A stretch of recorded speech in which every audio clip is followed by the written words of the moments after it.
Okay, so we want to be able to break their frames down. So you can see right away what I'll do is rather than trying to like crush and hold them down, I think that's more like gi style. For no gi, I prefer you guys to kind of float around, and generally you can still hold your partner. So I'll still be like pinning him in the sense that I have a crossface, but it's not too hard, but I will be rolling my shoulder in. My elbow is in alignment with his hip, as is my right knee below his butt cheek. So if he does try to like basically hip out, I can follow my partner. You see I like to use my hands. By slightly sprawling my left leg back, it allows me to pick this arm. Now I start to readjust and become heavier. Okay, from here, he's still framing, he's being stubborn, but because his arm is now dangling in the air in the way I've trapped it, okay, what I can do is I'm gonna start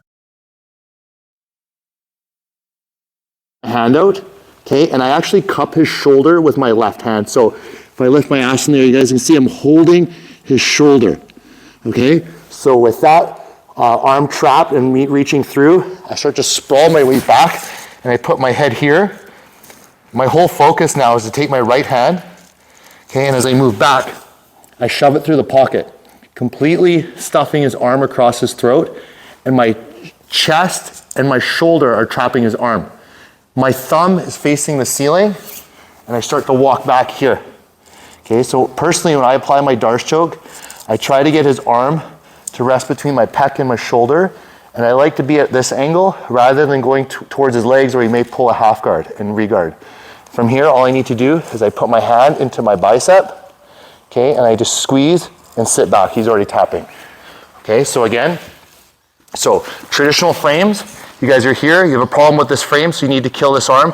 I'll just kind of move myself out of the way by dropping my left leg.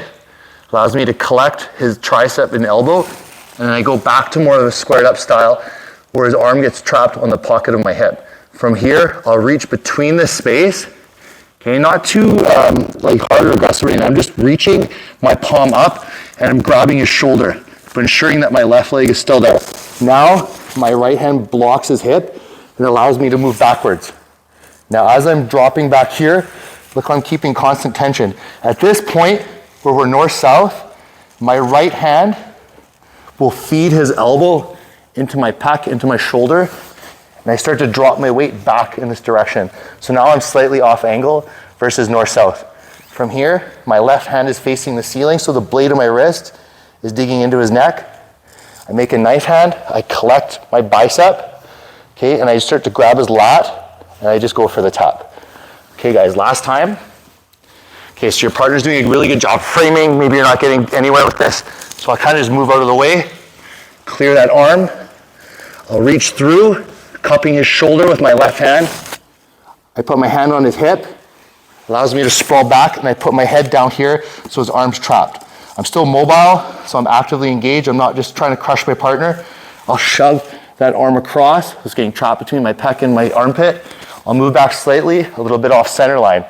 The blade of my wrist is engaged in his neck. My hand is up. It allows me to easily grab my bicep.